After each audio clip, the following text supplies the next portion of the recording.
Good morning, BitsWeirRoadRoad.com with your morning horn disease, your sip of coffee.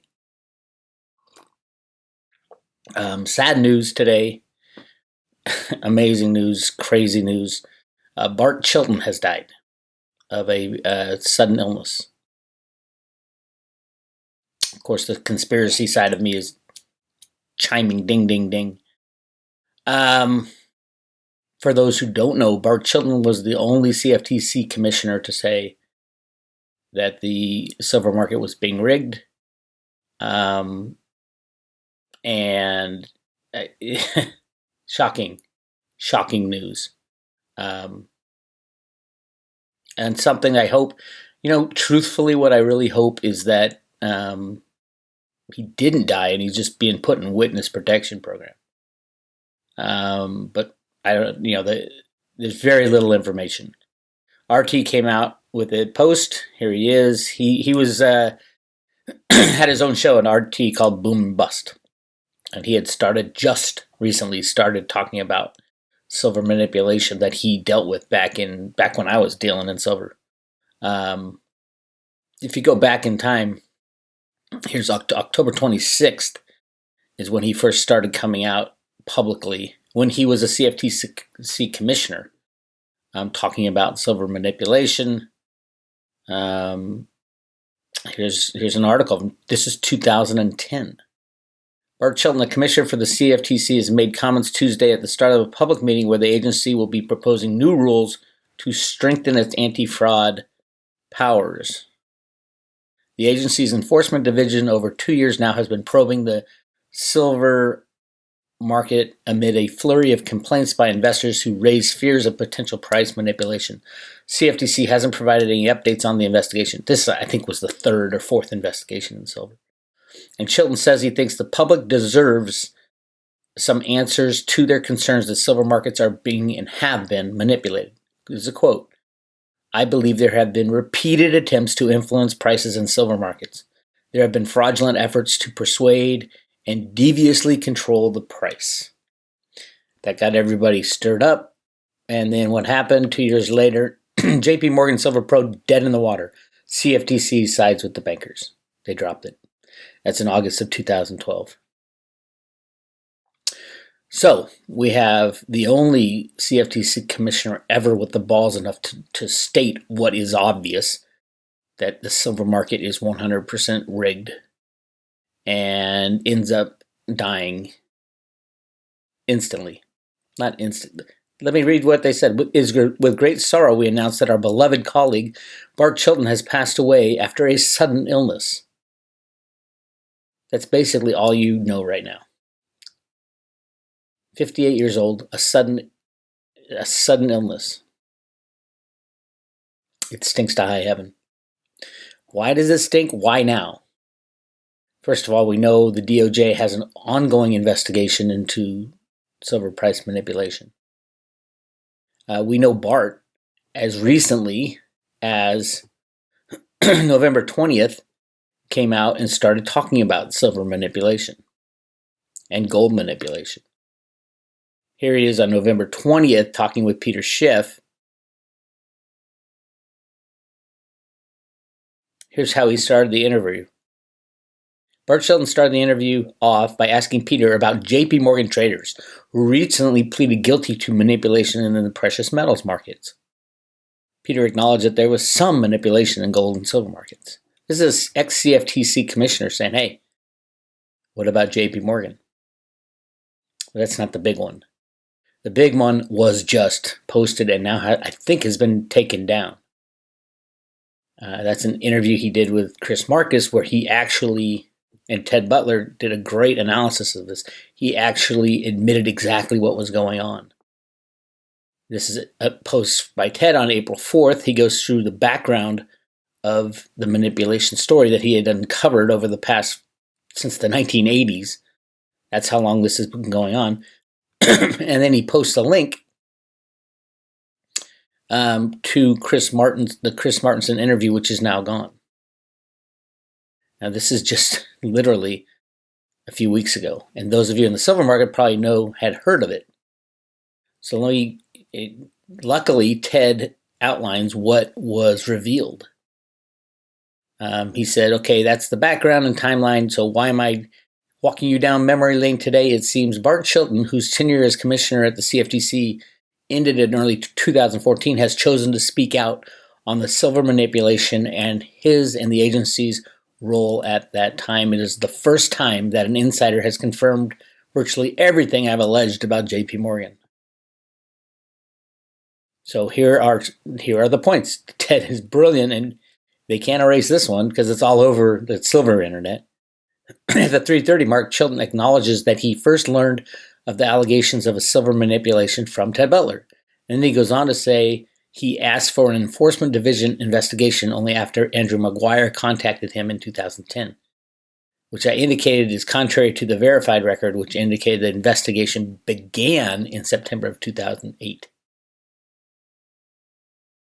September of 2008. Why does that ring a bell? That is the exact time of the last takedown, attempted takedown of the banking cabal, September 11th, 2008 to be precise. That's when the attack happened on our financial markets by the good guys. They were trying to destroy the system. And boom, an investigation starts. At the 11:40 minute mark and continuing to 18:30 mark, it gets interesting. This is where Chilton acknowledges publicly for the first time that JP Morgan took over Bear Stearns' silver short position and goes on to explain how CFTC had to approve the resultant excessively large combined short position and did so on a temporary basis of no more than a few months, and how JP Morgan didn't abide by the CFTC's waiver.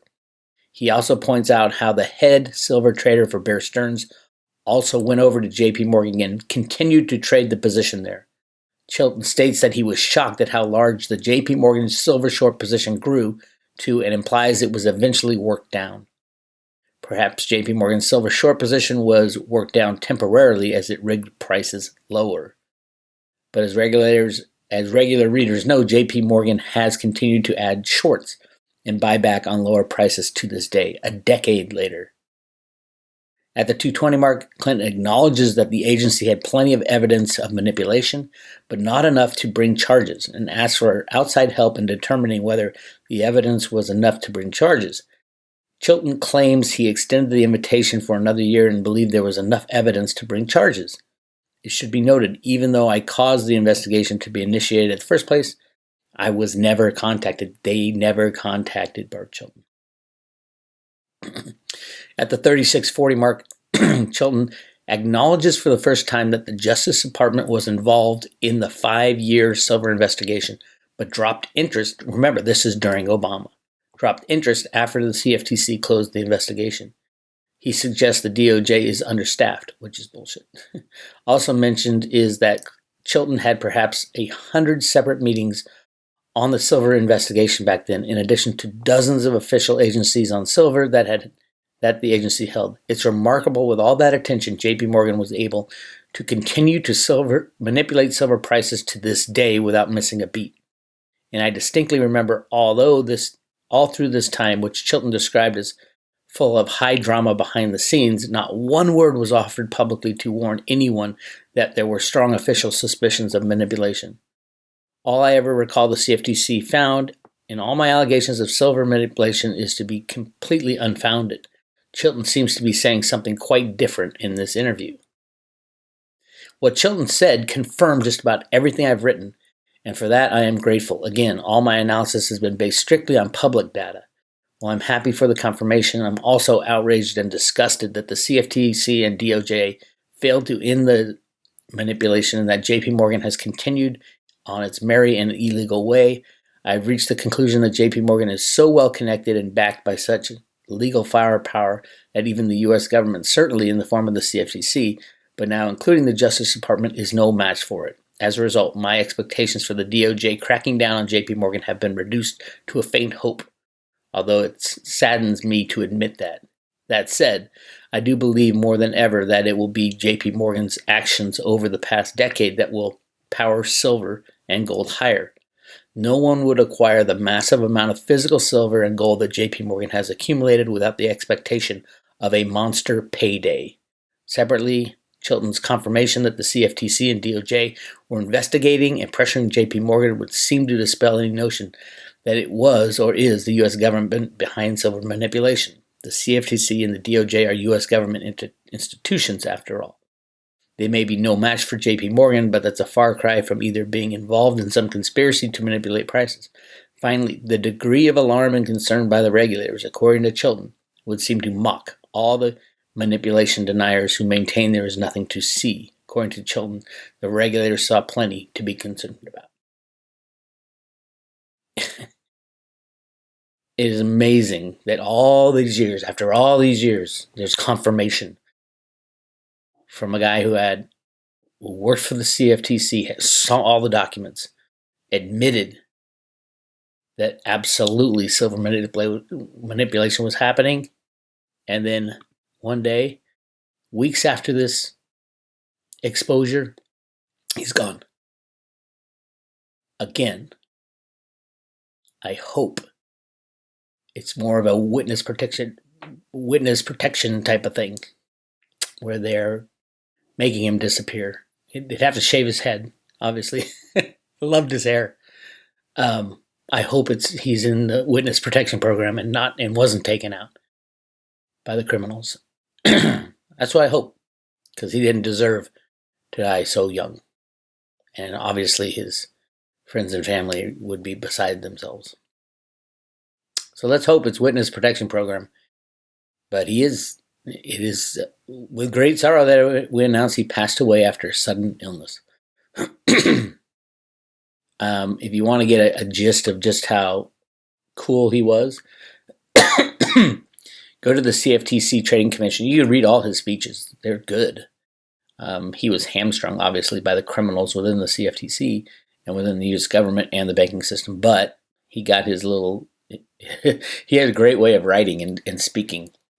Here's my favorite speech he gave on October 4th, 2013. He was a big Bruce Springsteen fan. He wrote a speech using all Bruce's songs in his speech. It's really cool.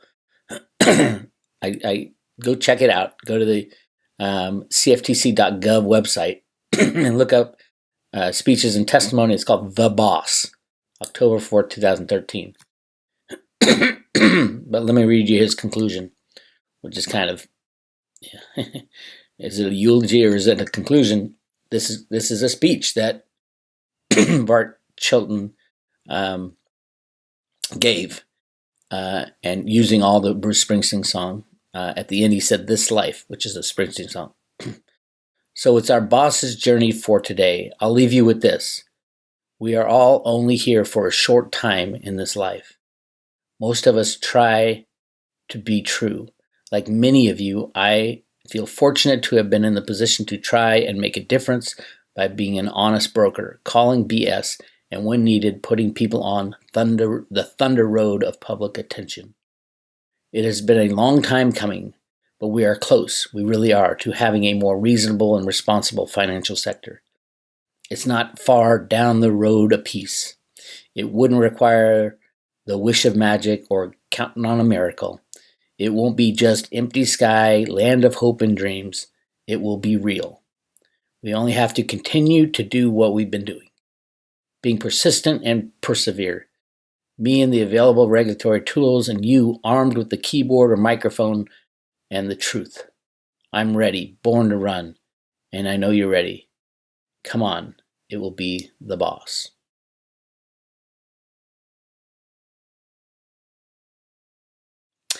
That's all I got. I'll talk to you guys later.